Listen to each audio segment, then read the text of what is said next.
How do we ease the tension when life suddenly gets very dark? We often turn to the arts, whether it's keeping entertained with movies, relaxing with music, or filling our days with the creative spirit. Professional artist Holly Friesen is based out of Montreal and spends most of her summer in the Adirondacks. She has a colorful message for us as we shine the spotlight through the darkness. Holly joins us now via Zoom. Thanks for reaching out, Holly. Thanks for having me. So we're going to talk about some positive things, but first, some of the events that have been canceled were a disappointment to you.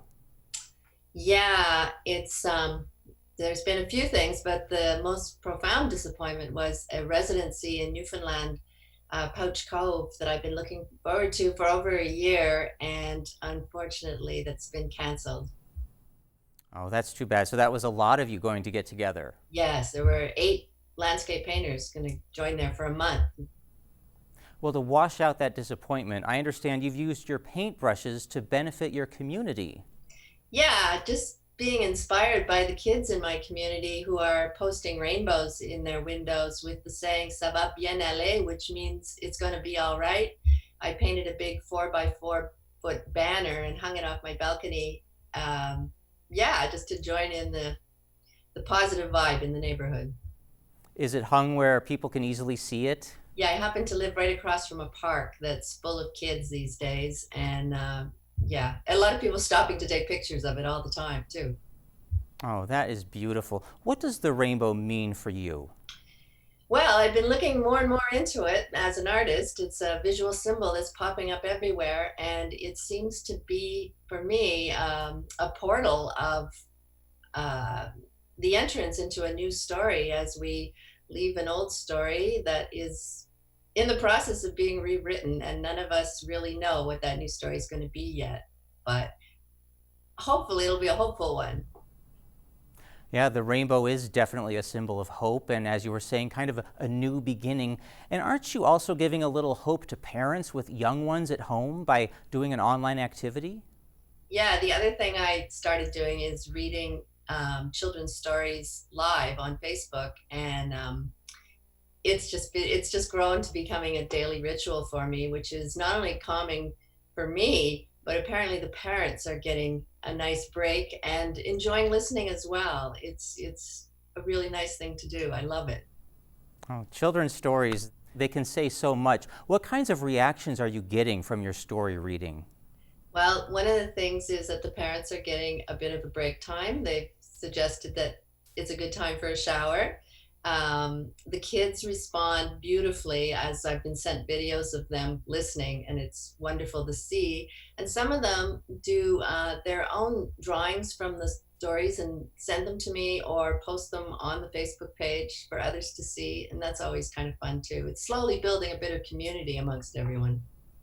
So you're making this an interactive activity with the drawings. Yeah, yeah, it's fun to see that part. Well, what you do professionally is landscape paintings. Has our current crisis affected what you paint at all?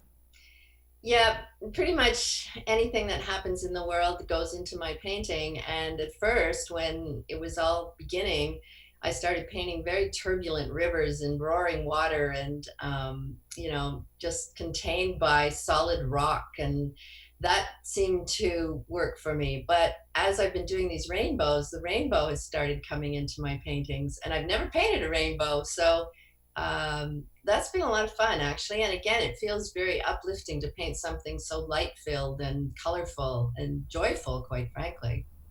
Oh, and the painting is beautiful. How are the arts beneficial for society at this time?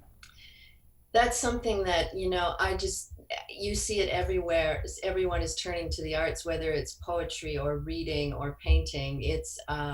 We're being forced to slow down and take things in a lot more. I've received numerous notes from collectors saying how much they appreciate living with the paintings they have in their homes now as they're spending so much more time there. A beautiful sentiment. Holly, I appreciate your time today. Is there anything else you'd like to say to our viewers? I think just following along that, learning to be more in the moment, be present, take the time to see a moment of beauty in your day and be grateful for what you have around you Be kind to yourself, be kind to others. These aren't normal times, so let's take care of one another. Holly, thank you so much. My pleasure. And if you'd like to join in, head to Storytime with Holly on Facebook and Instagram. And if you're feeling cooped up and creative these days, the Adirondack Center for Writing is collecting poems from now until April 15th, and they'll publish poems online. To find out more about Poem Village, head to adirondackcenterforwriting.org. There are lots of ways to celebrate your creativity when you pierce the darkness with a spotlight. Spotlight is supported by the Glenn and Carol Pearsall Adirondack Foundation, dedicated to improving the quality of life for year-round residents of the Adirondack Park.